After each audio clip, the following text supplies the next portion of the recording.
trying just a little bit. Hi everyone, welcome back to my channel. If you've never been here before, make sure you click the subscribe button down there and the bell so you know when I upload, because we have a great time over here. You know, we're all good friends and I make good-ish videos. Today, this video is long overdue because a lot of you have asked me for a while if I could do some cooking videos. So I've recorded a couple of recipes over the past few weeks and I'm going to show you them today. Some of you might know if you follow me on Instagram that I did Veganuary this year. So all throughout January, I lived a plant-based diet. So I didn't eat any meat, any fish, any dairy, any eggs, anything that comes from an animal, I did not eat. And that's kind of stuck with me. So at the moment, I guess I'm not vegan by any means of the imagination, but I try to eat like 80% of the time plant-based. So all these recipes today are plant-based. You could always, if you aren't plant-based, you could always twist them and add chicken or meat or whatever you want. But if you are wanting to do more plant-based life, this video is for you. So all three recipes are super easy, quite quick as well. All the recipes will be in the description box down below with all the ingredients that you need and the methods.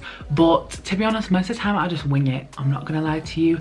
Go off your own cooking knowledge, and if you want to add certain spices, if you want to do certain things, do that. Don't stick to it 100% by the book, because you know it tastes better when you freestyle a little bit. So I really hope you enjoy this. I will be doing another one soon if you like it. I can record more of my recipes.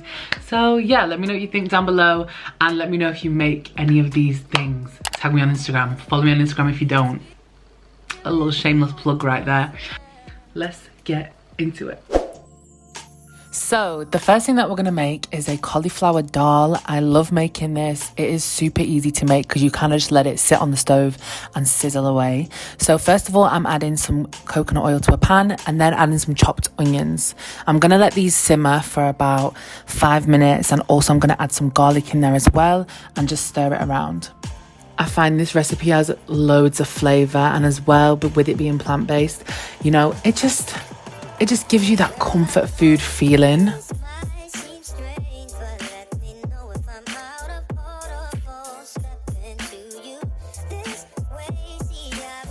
So these are the spices that I'm going to use. I'm just going to use salt, pepper, garlic, chili, coriander, paprika, also some garam masala. So I'm just going to add all those spices in right there, and again let that simmer for a little bit longer for all the onions to soak up the spiciness.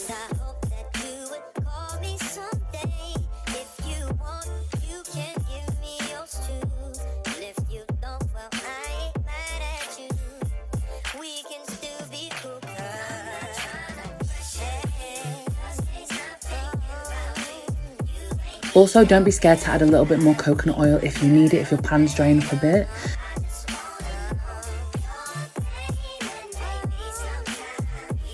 So then we're going to add a can of coconut milk. Again, just stir that around a bit, and then I'm going to go straight in and put my red split lentils in there. So I've weighed them out and I'm just going to whack them all in there, and again stir it and let it all just come to a simmer.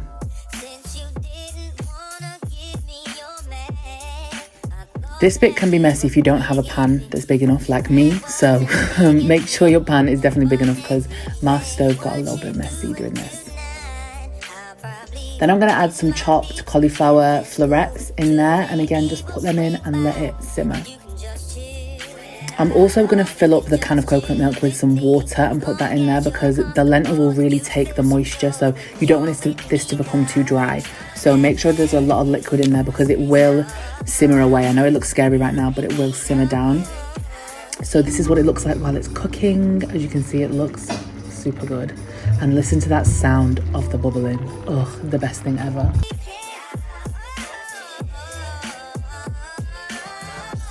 Now, I felt like mine didn't have enough liquid in it. It was getting a bit too reduced. So I've just got some soy milk here and I put a little bit of that in there. And again, mixed it round and let it all just go together. You know what I'm saying, babe? I'm no Gordon Ramsay.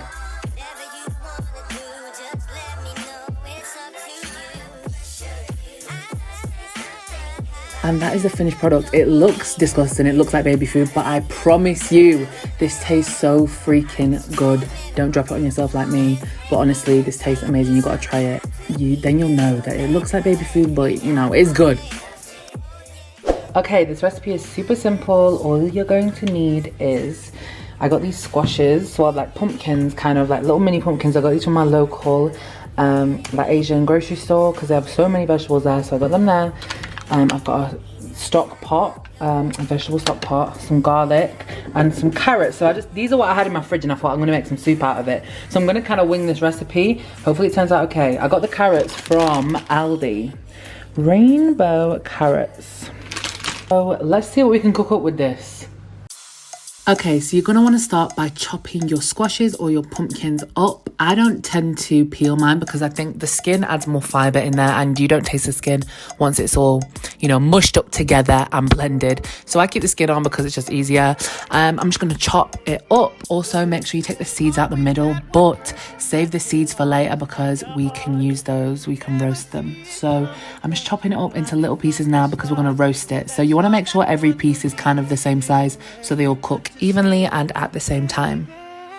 Then I'm just going to add them to a baking dish, and then I'm going to go ahead and chop my carrots up.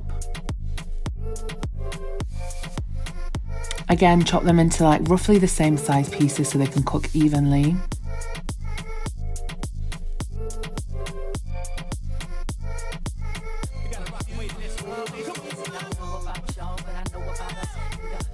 Then add those to your baking dish.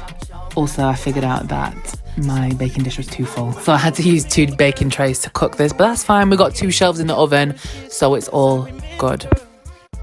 Then drizzle them with some olive oil. You don't have to use olive oil, but that's just what I had in my cupboard. So any oil that you have lying around, drizzle them with that. It's just so we have a base for the spices to stick to. I've also got these cloves of garlic. I'm just ripping them out of the cloves and put them on the trays. Don't peel them, just literally get them out of the bulb even, and whack them on the baking tray. So for my seasoning, I'm just going to use salt and pepper, obviously, and then I'm going to go in with some thyme. If you have fresh thyme, use that because it honestly tastes so much better, but I only had the stuff in the cupboard, so I'm going to use that. Also some crushed chilies to add a bit of a kick, and I like to use tropical seasoning. I think it's called tropical seasoning, literally just that. Just some sort of like all-purpose seasoning to get all the flavors in there. Now this is them about to go into the oven. It looks so good. I'm just gonna wash my pumpkin seeds because you can actually put these on a baking tray and just roast them, and you can put those on top of your soup when you're finished if you want to be extra, but you know, it's good not to throw something away that has a purpose. This is my carrot and squash right out of the oven. It's roasted. I put it in there for I think about 40 minutes. Obviously it'll say down below in the description. So I roasted them for 35 minutes and I've let them cool down. They're completely cold now. I'm going to transfer that into here and blend it up. I'm also boiling the kettle so I can make some vegetable stock that will accompany. With the garlic, because it's been cooked now and it's soft, you can sort of squeeze it and it'll come out. I just like to snip like one end off so that it'll come out easier. So in there is a full garlic clove, is that even what you call it?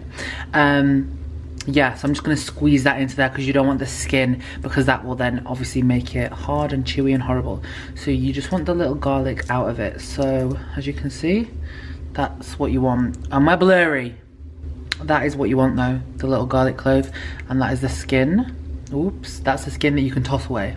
This is a little bit fiddly, but it's super worth it because roasted garlic tastes incredible. So now I'm just going to make my stock. So I've just got a 500 ml of boiling water there, and I'm going to put my stock pot in. These are my favourite ones. They're by Knorr. They're just, as it says on the tin, a vegetable stock pot. But I feel like it makes the best stock. It's so good. So just going to whiz that up there, and then I'm going to let that cool as well. I tried to whiz the vegetables and they just, nah, I need the liquid as well.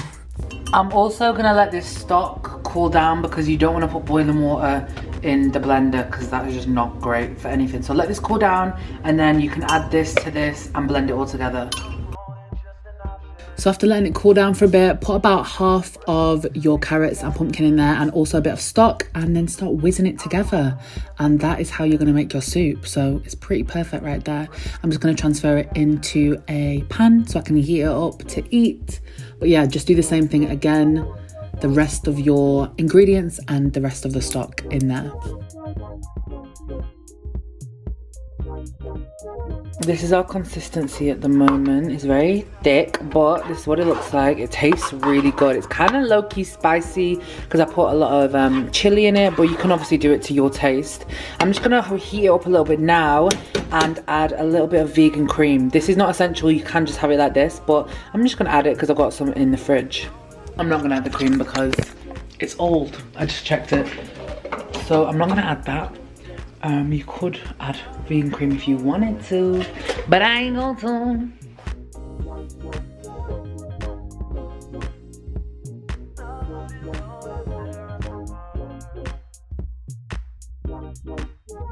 This is the soup. It's very thick.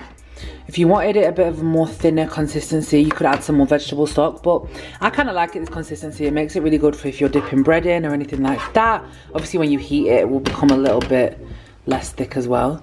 But that's the soup. It looks so good. It tastes so good. You can see all the spices in there. Yeah, man.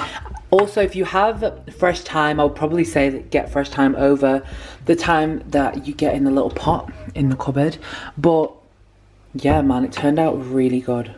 Okay, so I just started making a chickpea curry and I thought I'd best, you know, vlog it for my little cook with M. So what you need is 1 onion, spank it, some garlic. You can chop the garlic yourself, but I like to use the lazy garlic. And it's not in focus. There we go. You're gonna need a can of chickpeas, a can of coconut milk, and a can of chopped tomatoes. My spices that I use are turmeric, garam masala, coriander. I'm also gonna put some fresh coriander in it, which is in the fridge. Salt, pepper, and I'm gonna add a little bit of chili powder as well. And I'm also gonna add some spinach and a courgette in there. Yeah, so this is like the most easy curry recipe. I've cooked this for years. Like, it's just such a go-to. It's so warming and nice. Actually, I forgot one of my spices. This cinnamon. This is my secret ingredient for the chickpea curry. It's just so warming and it adds a nice little twist to it. I cook this all the time and it's super easy, so let's get cooking. So I'm just gonna start by dicing my onion. I've also left in a bit of my clip of me actually dicing it, so you can see. So I'm dicing it lengthways and then I do it across. So I chop the onion in half from where the base is and cut towards the little hairy base, if you know what I mean. I hope I don't sound stupid right now, but that's how I dice an onion. Then I'm just going to put my pan on the stove and put a little bit of oil in there. I'm just using olive oil, but like I said, you can use any oil that's lying around, and put your onions in there to simmer for a few minutes.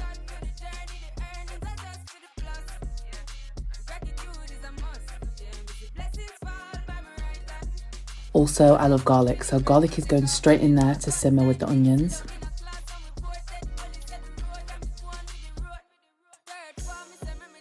So let them sweat down a bit, get a bit translucent, as you can see them here. And then we are going to put our seasoning in. So I'm going straight in with some salt and pepper. Also some turmeric right there.